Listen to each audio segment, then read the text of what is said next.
আমাকে যতটুকু সময় আমি কুইক কয়েকটা রেসপন্স করি। প্রথমে একটু উপাত্ত নিয়ে কথা বলি। এখানে পপুলেশন সায়েন্সের ঢাকা বিশ্ববিদ্যালয়ের সম্মানিত অধ্যাপক তিনি এই বিষয়ে কথা বলেছেন।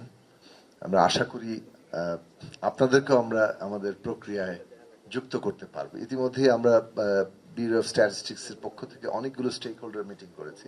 স্টেক হোল্ডার বলতে আমরা আসলে অনেক একটু পরিধিটা অনেক বড় করে ভাবছি।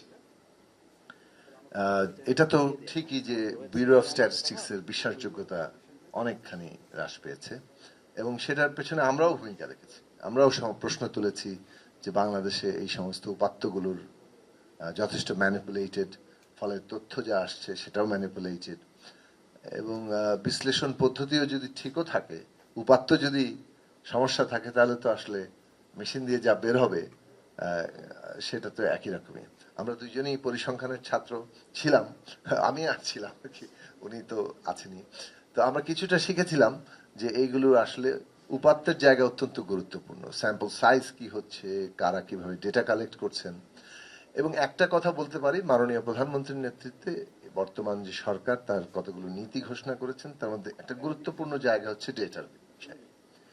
এবং এই বিষয়ে আমাদেরকে নির্দেশনা দেওয়া হয়েছে এবং এইটা তার পাবলিক ঘোষণা যে কোনো রকম ডেটা ম্যানিপুলেশন এই সরকার একেবারেই করতে আগ্রহী নয়। সরকার মনে করে তাদের শুনে অত্যন্ত আন্তরিক এবং সুচিন্তিত পরিকল্পনা আছে বাংলাদেশের অর্থনৈতিক, রাজনৈতিক, সামাজিক, সাংস্কৃতিক উত্তরণের জন্য, ট্রান্সফরমেশনের জন্য। কাজেই এই যে পরিকল্পনা, এর বাস্তবায়নের মধ্য দিয়ে আমরা কতটুকু এগোলাম সেটা তো আমাদের নিজেদের অ্যাসেস করতে হবে। এখন ম্যানিপুলেটেড ডেটা যে বাস্তবতা আমাদের সামনে হাজির করবে, সেখান থেকে তো আমরা নিজেরা বুঝতে পারবো না যে আমরা এগোলাম না পিছলাম।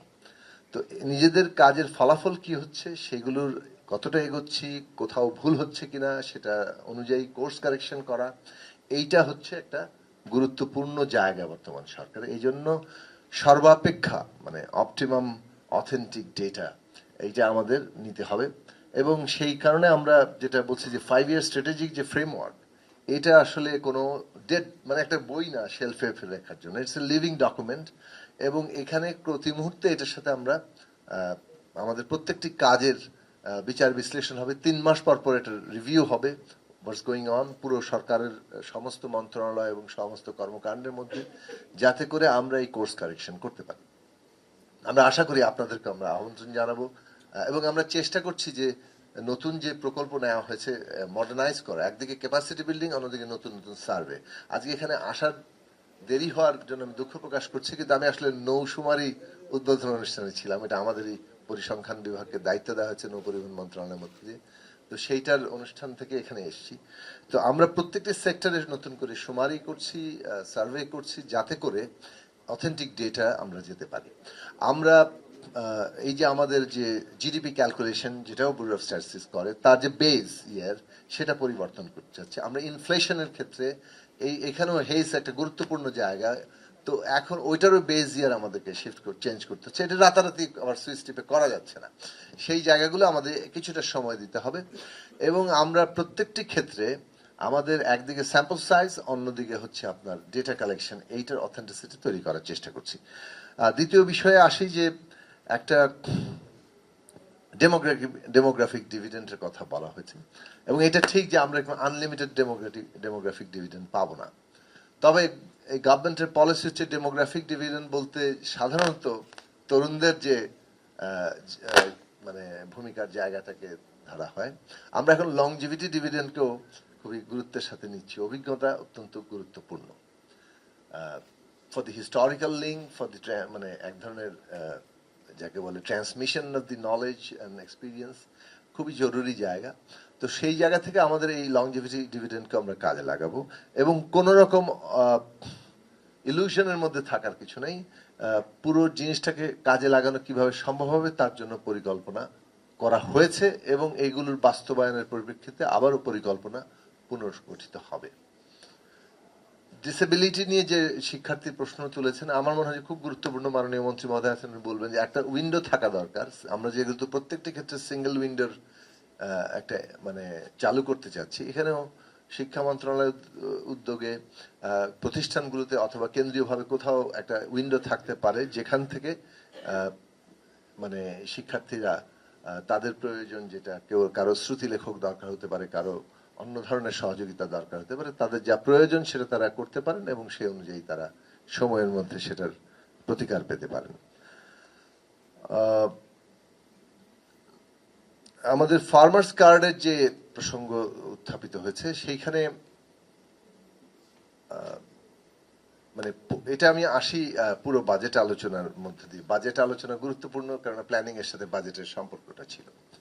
তিনটা বড় জায়গা থেকে এই জায়গাগুলো আমরা পুরো অর্থনৈতিক পরিকল্পনাটাকে দেখছি। একটা হচ্ছে যে সামাজিক সুরক্ষা খাতকে পুরোপুরি নতুন করে সাজানো, এবং এটা আসলে একটা বড় আকারে বিনিয়োগ হিসেবে দেখা। এইটাকে কেবলমাত্র মানে কিছু মানুষকে সাময়িকভাবে একটা কিছু করলাম সেই জায়গা থেকে নয়। এইটা অবশ্যই মানুষকে স্বস্তি দিতে হবে, এবং আমরা একটা ফ্রেজাইল ইকোনমি পেয়েছি, কাজে মানুষ যে নানা ধরনের দুর্দশার মধ্যে আছেন এটা আমরা জানি এবং আমরা উপলব্ধি করি, এবং সেই জায়গা থেকে মানুষের স্বস্তি হচ্ছে প্রায়োরিটি। ফলে কতভাবে সব ধরনের মানুষ যাতে এই সুবিধার আওতায় আসেন। ফলে ফ্যামিলি কার্ড, কৃষক কার্ড থেকে শুরু করে যতগুলো সোশ্যাল সেফটি নেট প্রোগ্রাম নেওয়া হয়েছে প্রত্যেকটারই লক্ষ্য হচ্ছে যে সবার কাছে যাতে এই সুবিধাটা পৌঁছায়। এবং এই ক্ষেত্রে যে কোয়ালিটেটিভ পার্থক্য হচ্ছে আগের তুলনায়, যে কোনো সিলেকশনটা ইউনিভার্সাল যেহেতু হবে, ফলে পলিটিক্যাল সিলেকশনের সম্ভাবনা এখানে মানে একেবারেই নাই বললে চলে।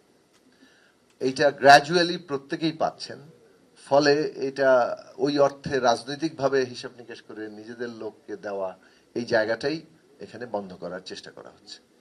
এবং আপনারা হয়তো জানবেন যে 90টার বেশি সোশ্যাল সেফটি নেট প্রোগ্রাম বিভিন্ন মন্ত্রণালয় পরিচালনা করে। এইগুলোকে কমিয়ে নিয়েছে 10-এর নিচে আনার জন্য সরকার কাজ করছে, কিন্তু সিগনিফিকেন্টলি যাতে পায়। 200, 500, 400, 600 টাকা, 800 টাকা দিয়ে আসলে মানুষের জীবনে এই মুহূর্তে এই বাস্তবতায় কোনো পরিবর্তন হবে না। ফলে আপনি জানেন প্রত্যেকটি মানে কার্ডের ক্ষেত্রে 2500 টাকা ন্যূনতম ঠিক করা হয়েছে। ভবিষ্যতে হয়তো এটা আরো বৃদ্ধি পাবে।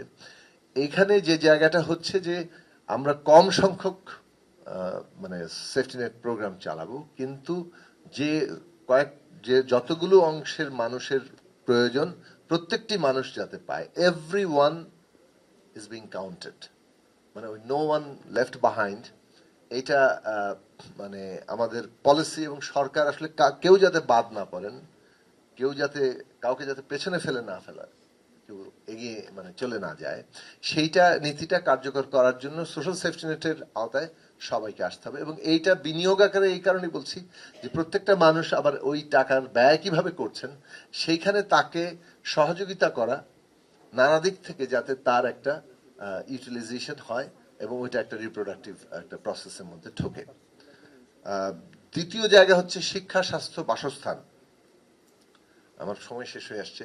শিক্ষা, স্বাস্থ্য, বাসস্থানের মতো জায়গাগুলোতে যেটা আসলে বেসিক্যালি ইকোনমিক্সের ভাষায় বলে এক ধরনের টেম্পোরাল ডেফারমেন্ট, হয়তো এই মুহূর্তেই তার রিটার্ন নাই, বাট এর লং টার্মে রিটার্ন অন ইনভেস্টমেন্ট অনেক হাই। সেইখানে আমাদের বিনিয়োগকে ব্যাপক করা, এবং এটা আসলে ওই যে পভার্টি আমরা যেমন একটা বিষয় আছে, তেমনি ইনইকুয়ালিটি যদি আমি কমাতে চাই, মিনিমাম ওয়েজের যেমন ব্যাপার আছে, তেমনি আসলে আমরা এই যে শিক্ষা, স্বাস্থ্য, বাসস্থানের মতো খাতগুলোতে কিভাবে ব্যয় করছি সেইটা সামাজিক শর্ত কিভাবে পূরণ করছে। এখন মিনিমাম ওয়েজ মানে এটা কিন্তু ইন্ডাস্ট্রিকে রাষ্ট্র দিয়ে দিচ্ছে। ইন্ডাস্ট্রি যে মিনিমাম ওয়েজ এখনো দিতে পারছে না, রাষ্ট্র কিন্তু এই ধরনের খাতে বিনিয়োগ করে সেই জায়গায় একটা ভারসাম্য আনার চেষ্টা করছে। ফলে এই জায়গা থেকে বলবো যে মানে ফিসক্যাল পলিসি আমাদের যা নেওয়া হচ্ছে, শিক্ষা, স্বাস্থ্য, বাসস্থানে বিনিয়োগ, এটা কথার কথা নাই, কিন্তু প্রথম বছরেই শিক্ষায় 2 ভাগ এবং স্বাস্থ্যে 1 ভাগ জিডিপির, এবং গ্র্যাজুয়ালি এটা 5 ভাগে নেওয়ার জায়গা আছে। কিন্তু এটাও মনে রাখা দরকার, আমাদের এবারে বাজেট সাইজ হচ্ছে 13.5% অফ দি জিডিপি। আমরা যদি 5 দিয়ে ফেলি তাহলে 3.5% দিয়ে তো পুরো দেশ চলবে না। If we want to give 5% in health and education, আমাদেরকে তো অ্যাটলিস্ট 25% অফ দি জিডিপি মানে আমাদের বাজেট হতে হবে। তাহলে ইকোনমি এবং হোল জিনিসটার যে আকার যে বড় জায়গায় যাওয়া দরকার সেটা আমাদের বিবেচনা রাখা দরকার। বিভিন্ন দেশে হিসাব কিন্তু 28 থেকে 32% অফ জিডিপি তাদের বাজেট। তো এইটা আমাদের একটা গুরুত্বপূর্ণ চ্যালেঞ্জের জায়গা। থার্ড থিং হচ্ছে আমরা এটা আসলে কিভাবে নিতে পারবো। এখন যেটা বলা হয়েছে যে একটা হচ্ছে আমাদের একটা বিনিয়োগ নির্ভর, উৎপাদনমুখী এবং কর্মসংস্থানমুখী একটা অর্থনৈতিক ব্যবস্থা গড়ে তোলা, এবং সেইটার জন্য আমাদের সবচেয়ে বড় এই মুহূর্তের চ্যালেঞ্জ হচ্ছে এনার্জি।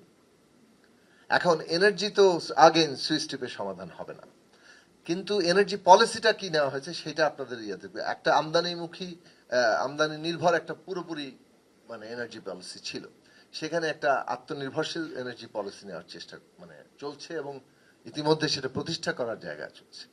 এই মুহূর্তে আপাতত দেশের গ্যাস উত্তোলনের সর্বাত্মক উদ্যোগ ছাড়া এবং বাইরে থেকে গ্যাস আমদানি করার চেষ্টা করা ছাড়া, যেটা পাওয়া খুবই দুর্লভ হয়ে যাচ্ছে এবং সেখানে প্রচুর সময় লাগবে। মানে মালয়েশিয়া যে তরলীকৃত গ্যাস দিতে চাচ্ছে কিছুটা পাওয়া যাবে, কিন্তু যে কন্টেইনারে আনবে ওটা চায়না নির্মাণ করে দিতে বলেছে 1.5 থেকে 2 বছর লাগবে। ফলে আমরা কোনো সমাধান করা যাচ্ছে না। 1 থেকে 1.5 বছরের মধ্যে যে পরিবর্তনটা ঘটনা যাবে সেটার জন্য সরকার ইতিমধ্যে উদ্যোগ নিয়েছে, যে সোলার কিংবা রিনিউয়েবল ট্রান্সফরমেশন, এবং সেখানে আমরা বড় আকার একটা সংযোজন ঘটবে। এবং গ্যাস এর মধ্যে যদি এক্সপ্লোরেশন সম্ভব হয় তাহলে আমাদের অভ্যন্তরীণ গ্যাস থেকেও আমরা প্রায় 4000-5000 মেগাওয়াটের বিদ্যুৎ যেগুলো কারখানা বসে আছে অথবা থেমে থেমে উৎপাদন করছে সেগুলো পূর্ণোদ্যমে চালু থাকতে পারবে। অন্যদিকে সোলার ইয়ে হলে একটা বড় আকারের পরিবর্তন এখানে সম্ভব। আচ্ছা, আমি শেষ করে আনছি যে মানে আমাদের ফাইন্যান্সিয়াল সেক্টর একটা ইম্পর্টেন্ট জায়গা, আমাদের ডিরেগুলেশন একটা খুব গুরুত্বপূর্ণ জায়গা, তথ্য প্রযুক্তিগত দিক থেকে সমস্ত কিছুর অটোমেশন একটা গুরুত্বপূর্ণ জায়গা, এবং এইটার জন্য পুরো তরুণদেরকে উপযোগী করা যাতে করে একদিকে তারা কর্মী হিসেবে দক্ষ হয়, অন্যদিকে এন্টারপ্রেনিয়র হিসেবে তাদের একটা দক্ষতার জায়গা কিংবা সুযোগের জায়গা সৃষ্টি হয়। বাজেটের পুরো ক্ষেত্রে দেখা যাবে যে দেশের শিল্প কলকারখানা বিকাশের স্বার্থে কর নীতি তৈরি করা হয়েছে, অন্যদিকে স্টার্ট আপদেরকে সহায়তা করার জন্য বিশেষ বাজেট রাখা হয়েছে, এবং পুরো ব্যবস্থাপনাটা এমন জায়গায় হয় যে প্রত্যেকে যাতে এখানে সহযোগী। আমরা একটা টাস্ক ফোর্স গঠন করে হয়ে গেছে যেটা আসলে কাজ করছে সিঙ্গেল উইন্ডো তৈরি করার জন্য। ব্যবসায়ী যে করতে চাইবেন যে কোনো বিষয়ে লাইসেন্স থেকে শুরু করে যত ধরনের কানেকশনস উদ্যোগ নেওয়ার বিষয় আছে সেক্ষেত্রে যাতে আর হয়রানি করতে না হয়, টেবিলে টেবিলে ঘুষ দিতে না হয়, সেইটার ক্ষেত্রে তাদের উদ্যোগ নেওয়া হচ্ছে। এবং তরুণরা যাতে এই যে যার কোনো ইয়ে নাই, এক্সপিরিয়েন্স নাই, নানা ধরনের কি বলে যে লোন পাওয়ার জন্য যত ধরনের রেগুলেশনস থাকে, এইসব ক্ষেত্রে তারা যাতে সহযোগিতা পান সেই জায়গাটা তৈরি করার জন্য। সর্বোপরি ইনস্টিটিউশন নাই, সেইটা আমরা মানে ইনস্টিটিউশনগুলো আবার রিবিল্ড করা, এনভায়রনমেন্টকে বিবেচনায় রাখা, এই সব কিছু বিবেচনায় নিয়ে আলটিমেটলি ভ্যালু ফর মানি, এটা হচ্ছে এখন অর্থনৈতিক পরিকল্পনার কেন্দ্রীয় জায়গা। তো সেই দিক থেকে আমার মনে হয় যে এই যে নো পভার্টি কিংবা জিরো হাঙ্গার, কোয়ালিটি এডুকেশন, আমাদের ডিসেন্ট ওয়ার্ক, আমাদের ইন্ডাস্ট্রি কিংবা ইনইকুয়ালিটি কমানো, প্রত্যেকটি লক্ষ্য আসলে এই অর্থনৈতিক পরিকল্পনার সাথেই গভীরভাবে মানে ইন্টিগ্রেটেড। এটা বাস্তবায়ন আমাদের জন্য সবচেয়ে বড় চ্যালেঞ্জ, এবং সেটা প্ল্যানিং মিনিস্ট্রির দিক থেকে পাবলিক ইনভেস্টমেন্ট বাস্তবায়ন সবচেয়ে বড় দায়িত্বের জায়গা। এবং আমরা বাস্তবায়ন যাতে বাধা মানে টাইম বাউন্ড হয়, বাজেট বাউন্ড হয়, এফেক্টিভ হয়, তিনটার জন্যই আমরা চেষ্টা মানে আমাদের রূপরেখা তৈরি করে প্রায় সম্পন্ন করেছি। আশা করি সরকারের 180 দিনের মধ্যেই আমরা এটা ফাইনালাইজ করতে পারবো, এবং এইটার মধ্য দিয়ে এই বছর থেকেই প্রকল্প বাস্তবায়ন কিংবা আমাদের সরকারের যে ইনভেস্টমেন্ট সেটা বাস্তবায়ন এমন জায়গায় নেওয়া যাতে দেশি বিদেশি বেসরকারি বিনিয়োগ ব্যাপকভাবে গতি সঞ্চার হয়, উৎসাহিত হয়। তো সেই পুরো পরিকল্পনা নিয়ে আমরা কাজ করার চেষ্টা করছি। আপনাদের সবার সহযোগিতা মধ্য দিয়ে হয়তো এটা এগোবে, এবং ইন দি প্রসেস যত ক্রিটিক্যাল এঙ্গেজমেন্ট আসবে সেটা সরকারের জন্য ভালো, এই অর্থে যে সরকার এমন কোনো ধারণা নিয়ে বসে নাই যে আমরাই সব জানি আর কেউ কিছু জানে না। কারণ একটা সমাজের উন্নতির প্রক্রিয়া এককভাবে কোনো পক্ষই আসলে সেভাবে করতে পারে না যতক্ষণ না পর্যন্ত সেখানে আসল যে জনগণ যারা উন্নতির প্রধান কারিগর তাদের অংশগ্রহণ নিশ্চিত হচ্ছে এবং সত্যিকার অর্থে নিশ্চিত হচ্ছে। আপনাদের ধন্যবাদ এখানে অংশ নেওয়ার জন্য। আসসালামু আলাইকুম।